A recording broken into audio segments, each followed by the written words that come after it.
تمام اداروں کو اور تمام لوگوں کو کہ جو اس میں جو کوتاہی برت رہے ہیں، جو زندگی کو خطرے میں ڈال رہے ہیں، اگر خدا نہ خواستہ ایسا کچھ ہوا تو قوم آپ کو معاف نہیں کرے گی۔ ماضی میں آپ نے دیکھا کہ کس طرح ذوالفقار علی بھٹو کی شہادت ہوئی اور وہ بھی کورٹس کے ذریعے کرائی گئی، اور کس طریقے سے بے نظیر بھٹو کی شہادت کرائی گئی، اور کس طرح عمران خان کے اوپر ایک نہیں کئی قاتلانہ حملے ہوئے۔ اللہ نے زندگی رکھی تھی، وہ بچ گئے، لیکن اس طرز عمل سے، اس طریقہ کار سے جو کہ آج ان کے ساتھ سلوک رکھا جا رہا ہے اور جو ہمیں انفارمیشن ملی ہے، اس کی بنیاد پر ہم یہ عدالتوں سے بھی مطالبہ کرتے ہیں کہ بارہا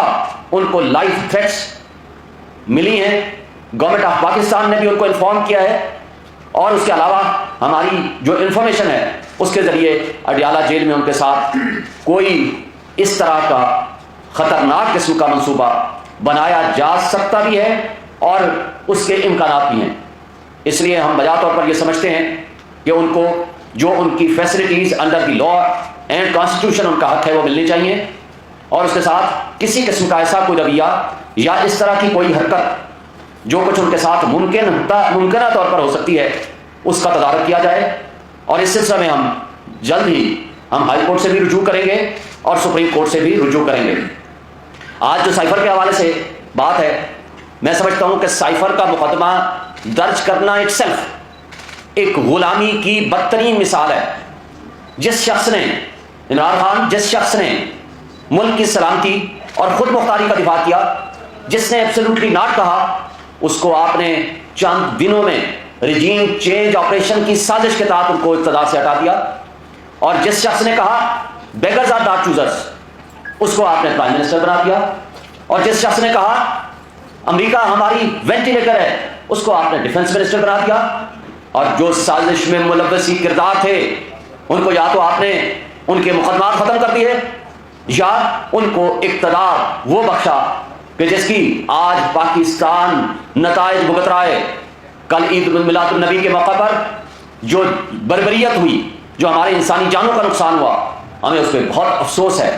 مگر میں پوچھتا ہوں اپنے ان طاقتور ریاستی اداروں سے، اپنی ان انٹیلیجنس ایجنسی سے، اپنے ان اداروں سے جن کی اور حکومتوں سے جن کی یہ ذمہ داری ہے کہ وہ دہشت گردی کو ختم کریں، جن کی یہ ذمہ داری ہے کہ وہ پراپر انٹیلیجنس بیسڈ آپریشنز کریں، لیکن ان کو بدقسمتی سے تمام اداروں کو، تمام ایجنسیز کو، پولیس کو ایک کام پہ لگا دیا گیا کہ کسی طریقے سے عمران اور پی ٹی آئی کو کرش کیا جائے، لیکن پی ٹی آئی کی مقبولیت تو نہ ختم کر سکے، لیکن بدقسمتی سے ملک کو ایک بدامنی، ایک جرائم کی آماجگاہ بنا دیا۔ آج جس طرح کی دہشت گردی کا سامنا ہمیں ہے، اس کو ہم مکمل طور پر ماضی قریب میں ختم کر چکے تھے، اور اسی طرح آج جو 25 کروڑ عوام بھوک، مہنگائی، بے روزگاری اور غربت کی لکیر کے نیچے چلی گئی ہے، وہ خودکشیاں کرنے پہ مجبور ہو گئی ہے، اور یہ سارا فراڈ اور ڈرامہ صرف ایک شخص کی دشمنی میں رچایا گیا۔ یہ ایڈونچر مس ایڈونچر ہو گیا، اور آج بھی ہمارے وہ لوگ اپنی پالیسیوں پہ نظر ثانی کرنے کے لیے تیار نہیں ہیں۔ تو کیا اس ملک کو، 25 کروڑ عوام کو جس دلدل میں پھنسا دیا گیا ہے، کیا یہ طریقہ کار آپ جاری رکھیں گے؟ کیا عمران خان کے بغیر کاکڑ صاحب کہتے ہیں کہ الیکشن ٹھیک ہوگا، اور پھر ساتھ یہ کہتے ہیں کہ نہیں جی یہ غلط فہمی کی بنیاد پر مروڑ توڑ کر میرا بیان پیش کیا گیا، پھر دوسرا انٹرویو دیتے ہیں کہ نہیں اگر پی ٹی آئی بھی نہیں ہوگی تب بھی وہ الیکشن لیجٹیمیٹ ہوگا۔ دل کی بات زبان پہ آ جایا کرتی ہے۔ کاکڑ صاحب سے پوچھتا ہوں، یہ تمہارا کام ہے کہ تم کیئر ٹیکر ہو، تمہیں کس نے یہ اختیار دیا ہے کہ چارٹر طیارے کے اوپر تم آپ کی عوام کے پیسے کو آپ ضیاع کریں؟ آپ کو کس نے اختیار دیا ہے کہ آپ پوری دنیا میں گھومتے پھریں اور وہ سرکار کے خرچے پہ، پبلک کے فنڈز پہ؟ آج صورتحال یہ ہے، یو این ڈی پی کی رپورٹ کے مطابق 17.5 سے 18 بلین ڈالر سالانہ ہم اشرافیہ کو مفت مراد دے رہے ہیں۔ کیا آپ اس بات کے متحمل ہو سکتا ہے ہمارا ملک؟ اور اس کے باوجود بڑی ڈٹائی کے ساتھ بیٹھ کے کہتے ہیں کہ نہیں کہ ہم تو بڑے امپارشل ہیں۔ آپ کی امپارشلٹی اسی دن نظر آ رہی تھی کہ جس دن آپ نے مسلم لیگ نون کے حمایت یافتہ لوگوں کو آپ نے منسٹرز بنا دیا۔ آج صورتحال یہ ہے کہ سائفر کے حوالے سے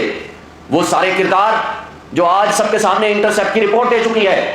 انٹرسیپٹ کی رپورٹ اگر غلط ہے تو میں حکومت پاکستان سے میں اپنے اداروں سے مطالبہ کروں گا کہ آپ اس کے خلاف مقدمہ دائر کیجئے اور کہیے کہ یہ رپورٹ غلط ہے، اور یہ کہیے کہ اس سازش میں یہ لوگ ملوث نہیں ہیں، یہ کہیے کہ اس کے کنٹینٹس پاکستان کی سلامتی اور خود مختاری کے خلاف ہیں۔ لیکن اگر آپ اس پہ خاموش رہتے ہیں اور آج بھی سائفر کی موجودگی میں اس کے اوپر کوئی جوڈیشل کمیشن نہیں بناتے تو یہ مطلب تصور ہوگا کہ پاکستان ابھی آزاد نہیں ہوا، اس کو حقیقی آزادی کی آج بھی ضرورت ہے۔ اگر ہم نے غلامی میں رہنا تھا تو 1947 میں ہم نے ملک کیوں آزاد کرایا؟ عمران خان نے تھرو آؤٹ یہ مطالبہ کیا کہ اس کے اوپر جوڈیشل کمیشن بنایا جائے، سپریم کورٹ کے ججز کی سربراہی میں بنایا جائے، جس کے لیے پچھلے جج جسٹس عمر بندیال صاحب کو ہم نے لکھا تھا، اور آج ہم موجودہ چیف جسٹس قاضی فائز صاحب سے یہ مطالبہ کرتے ہیں کہ اس کے اوپر سائفر کے اوپر ایک ہائی پاور جوڈیشل کمیشن بنایا جائے اور اس کے اوپر فائنڈنگز دی جائیں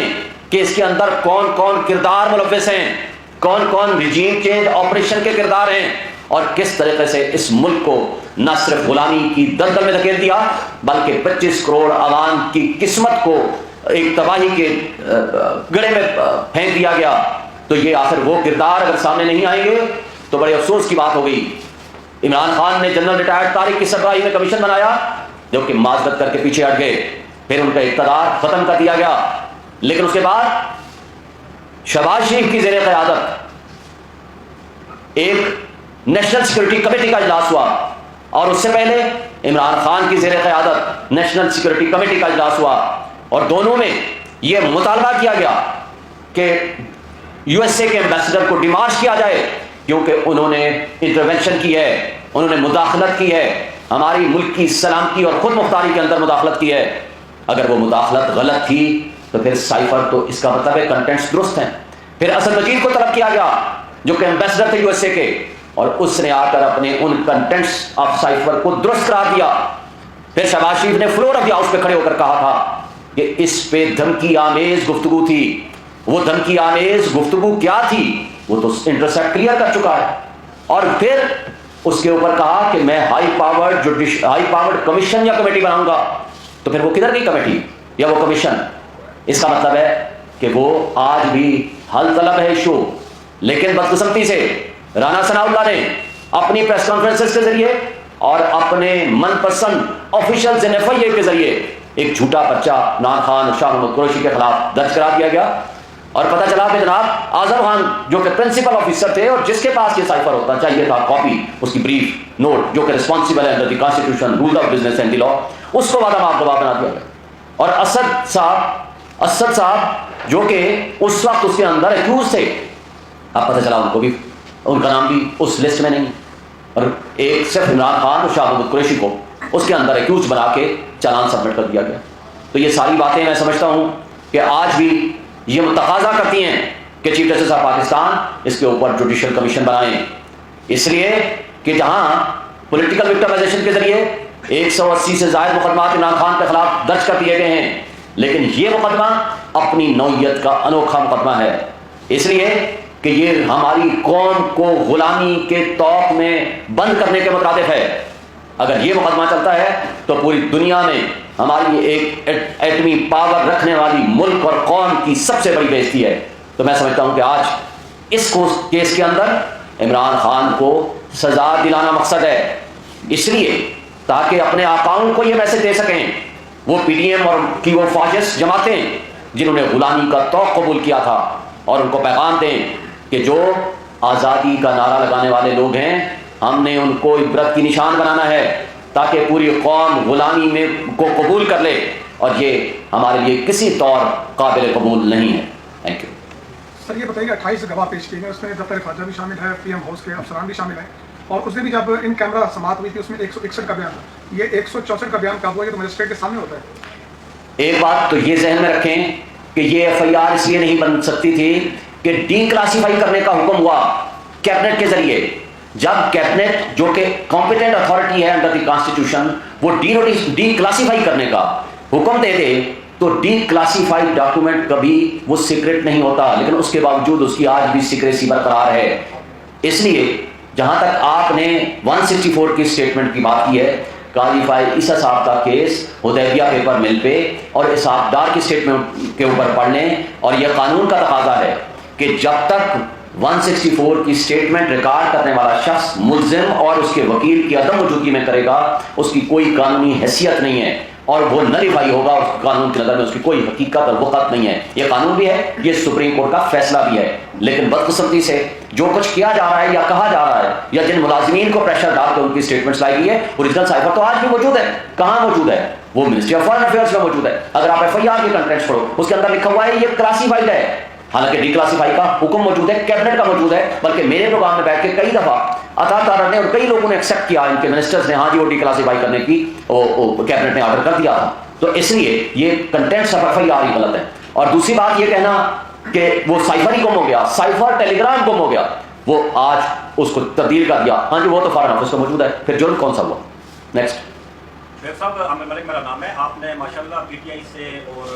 چیئرمین PTI سے متعلقہ بہت سارے امور اور معاملات کا آج اس پریس کانفرنس میں احاطہ کیا۔ لگتا یہ ہے کہ آپ یہ کور کمیٹی کے ممبر بھی اور بڑے قریبی آپ کے ذرائع ہیں، آپ کے رابطے ہیں چیئرمین PTI سے۔ تو ماضی میں ایسا تھا کہ جب بڑے بڑے جلسے PTI کے ہوتے تھے تو چیئرمین PTI سیاسی مخالفین کو ایفیڈرین عباسی اور مولانا ڈیزل کا لقبات سے پکارا کرتے تھے۔ اب یہ جو توشہ خانہ کی واردات ہے، اس کے نتیجے میں مخالفین جو ہیں وہ ان کو توشہ خانہ کے لقب سے پکار رہے ہیں، تو اس پہ چیئرمین PTI یا PTI کیا محسوس کر رہے ہیں؟ بتائیے۔ پہلی بات تو یہ ہے کہ PTI اور چیئرمین PTI کی مقبولیت، آپ نے وہ جو سو کارڈ غلط رپورٹ آئی ہے، میں اس کو سو کارڈ اس لیے کہتا ہوں، میں بھی اس کو نہیں مانتا جس طرح کی وہ رپورٹس آئی ہیں، لیکن ہم چلیں for the time being minimum بھی ہم آپ کو کہیں، پوری عوام کی 70% آبادی آج بھی وہ ایک ہی شخصیت کو پسند کرتی ہے، اس کے نظریات سے متفق ہے، وہ واحد شخص ہے عمران خان اور PTI۔ توشہ خانہ کے ذریعے آپ نے بولا، توشہ خانہ نے تو آپ سب کے پورٹ کھول دیے ہیں ماشاءاللہ۔ ہمارے خلاف تو الزام صرف یہ ہے نا کہ آپ نے وہ ڈیکلریشن پراپر نہیں کی، ٹیکس اتھارٹیز کے پاس کر دی، لیکن آپ نے جو الیکشن کمیشن کے پاس وہ لفظ لکھنا تھا توشہ خانہ وہ نہیں لکھا، حالانکہ ٹیکس اتھارٹیز کے پاس آپ نے جو اخراجات اور جو آپ کے ریسورسز ہیں دونوں لکھنے ہوتے ہیں، آمدن اور اخراجات، یہاں آپ نے ٹوٹل ایسٹس لکھنے ہوتے ہیں، اس کے لیے کنڈیشن مست نہیں تھی۔ لیکن جن لوگوں نے توشہ خانہ سے غیر قانونی گاڑیاں لی، جنہوں نے جرم کیا اور نیب لا ترمیم کر کے ان مقدمات کو اپنے آپ کو ختم کرا لیا، جس میں مریم نواز نے گاڑی لی، آپ نے منصور خان کے پروگرام آپ نے دیکھ لیا ہوگا کہ اچھا یہ میں نے بھی لی تھی، اور آپ نے نواز شریف نے گاڑی لی جو کہ نہیں لے سکتے تھے انڈر دی لا، جس نے قانون کے مطابق کوئی بینیفٹ لیا، کوئی تحفہ لیا، پیسے جمع کرائے اور پھر اس کی پراپرٹی ہے اس کو بیچے، اپنے پاس رکھے، وہ کسی کو دے، وہ آگے گفٹ کرے، اس کو آپ نہیں پوچھ سکتے۔ لیکن جس شخص کو جو اتھارٹی نہیں ہے لینے کی، وہ ہیں گاڑیاں۔ آصف علی زرداری نے 3 گاڑیاں لی، یوسف گیلانی نے 1 لی، ایک نواز شریف نے لی، ایک مریم نواز نے لی جو آتھورائز ہی نہیں ہے، پبلک آفس ہولڈر ہی نہیں تھی، وہ لے ہی نہیں سکتی تھی، لیکن اس نے بھی لے لی، اس لیے کہ یہاں بدقسمتی سے میڈیا کو 10 ارب دے دیے گئے پچھلے 1.5 سال میں، 16 مہینے میں پوری رات کہانی چلتی رہی، توشہ خانہ توشہ خانہ توشہ خانہ۔ پتہ چلا کہ توشہ خانہ کے جو مجرم ہیں وہ تو سامنے وہ مدعی بن کے بیٹھ گئے، اور جس نے قانون کے اوپر عمل درآمد کیا وہ مجرم بن گیا، اور جس نے 27 گھڑیاں لی وہ جناب فرشتے ہیں اس ملک میں، اور جس شخص نے گھڑی لی اور اس کو یا جو بھی تائید لیے اس کو قانون کے مطابق ڈکلیئر کیا وہ مجرم بن گئے۔ یہ ہے ہمارے ملک کا دوہرا معیار نظام انصاف کا اور قانون کا، جس کی وجہ سے آج ہم بھگت رہے ہیں۔ سائفر میں FIA کی جانب سے جو آج چلان جمع کروائے گئے ان میں اسد عمر کا کہیں نام شامل نہیں ہے، کیا سمجھتے ہیں اسد عمر کو کلین چٹ کس وجہ سے ملی کہ وہ یہاں پر بیٹھ کر پریس کانفرنس کرتے ہیں؟ ساتھ میں ایک اور چیز بیان کرنا ہے کہ ایڈوکیٹ شیر افضل کا اس وقت PTI میں کیا رول ہے؟ کیا اس وقت دیکھیں، پہلی بات جو آپ نے اسد صاحب کے بارے میں، اسد عمر صاحب کے بارے میں کی، سب سے بڑی معذرت کے ساتھ جو جڑ ہے نا وہ آپ کی یہ پریس کلب ہے خرابی کا، یہ میں مذاق میں کہہ رہا ہوں، کہیں سیریس نہ سمجھ لینا۔ جو جہاں پریس کانفرنس کر کے گیا وہ فرشتہ بن گیا، صرف ڈرائی کلین نہیں ہوا، وہ فرشتہ بن گیا، اور جس نے پریس کانفرنس نہیں کی وہ فرشتہ بھی وہ شیطان بن گیا۔ یہ ہے یہاں کا نظام انصاف اور نظام قانون۔ تو اسد عمر صاحب کی ایک پریس کانفرنس کافی نہیں تھی، کیونکہ اب تو ہائی کورٹ کے 2 معزز جج صاحب نے، جسٹس میاں گل حسن نقوی صاحب نے، جسٹس ارباب طاہر صاحب نے، وہ کہ لائٹر نوٹ پہ انہوں نے کہا ہم تو 5-5 10-10 دفعہ ضمانتیں آپ کو دے دیں گے، ریلیز بھی کر دیں گے، لیکن اصل آپ کی رہائی تب ممکن ہوگی جب جاؤ پریس کانفرنس کرو۔ یعنی پریس کلب ہی وہ واحد راستہ ہے اپنے آپ کو کلیئرنس دلانے کا اور ایکوٹل کرانے کا، اس لیے کہ نہ اس کے لیے جج کی ضرورت ہے، نہ گواہ کی ضرورت ہے، نہ قانون کی ضرورت ہے، نہ کسی اور سسٹم کی ضرورت ہے، اس لیے آپ کے پاس آ گئے۔ آپ نے جو بات کی، دیکھیں ہمارے ہاں PTI سب سے بڑی پولیٹیکل پارٹی ہے اس وقت، اس میں کوئی شک نہیں، ہمارا مخالف بھی اس بات کو مانتا ہے۔ اب تو شکر ہے کہ جو مخالفین ہیں، خواہ وہ ادارے ہیں یا وہ پولیٹیکل پارٹیز ہیں، انہوں نے خود جو سروے کیا ہے، جو وہ کہ اپنے آپ کو تو بہت 88% پہ لے گئے ہیں، چلیں ہم جو بھی باتیں ہیں وہ الگ ہیں، وہ بھی مانتے ہیں the only largest political party all over the Pakistan, even Sindh میں بھی ان کو زیادہ ووٹ ملے کہ جی ان کی جو ہے پاپولرٹی ایون پیپلز پارٹی سے انٹیریئر سندھ میں بھی زیادہ ہے. تو باقی کے پی کا تو آپ نے دیکھ لیا، پنجاب میں بھی دیکھ لیا. لیکن وہ بھی یہ کہتے ہیں کہ سب سے بڑی پولیٹیکل پارٹی، اب سب سے بڑی جو پولیٹیکل پارٹی ہوتی ہے اس میں کروڑوں کی تعداد میں افراد ہوتے ہیں. اب ان میں ہر بندے کا اپنا ایک موقف ہوتا ہے اور ہر شخص کا ایک دوسرے کے ساتھ اختلاف بھی ہوتا ہے، پارٹیز میں بھی اختلاف ہوتا ہے اور ایک دوسرے کے ساتھ اپنے اپنے موقف بھی ہوتے ہیں. اور کسی کا اظہار کا طریقہ مہذب ہوتا ہے اور کسی کا اظہار کا طریقہ ذرا تھوڑا ڈفرینٹ سا ہوتا ہے. اور اس لیے کہ جو بھی اپنا موقف اظہار کرنا چاہتا ہے وہ خواہ سوشل میڈیا ہو خواہ الیکٹرانک میڈیا ہو وہ کر سکتا ہے. لیکن اگر وہ پارٹی کا ورکر ہے تو اس کو چاہیے کہ وہ پارٹی میں جا کر کے اپنا شکایت درج کرائے اور پارٹی کو فیصلہ کرنے دے. اور پارٹی نے ایک بات بتا دوں کہ 5 ترجمان مقرر کیے ہیں، جس میں سے فاروق حبیب صاحب، رؤوف حسن صاحب، میں اور گوہر صاحب اور علی محمد خان صاحب. جو پارٹی کا ورژن ہوگا وہ ان 5 ترجمانوں کے ذریعے آپ کے سامنے آئے گا. باقی اب کروڑوں کی تعداد میں ورکرز ہیں، جو کوئی بھی اپنی اوپینین دینا چاہے، کوئی کمنٹ کرنا چاہے، کوئی کسی کے خلاف کرتا ہے. میں تو پڑھتا ہی نہیں ہوں، مجھے تو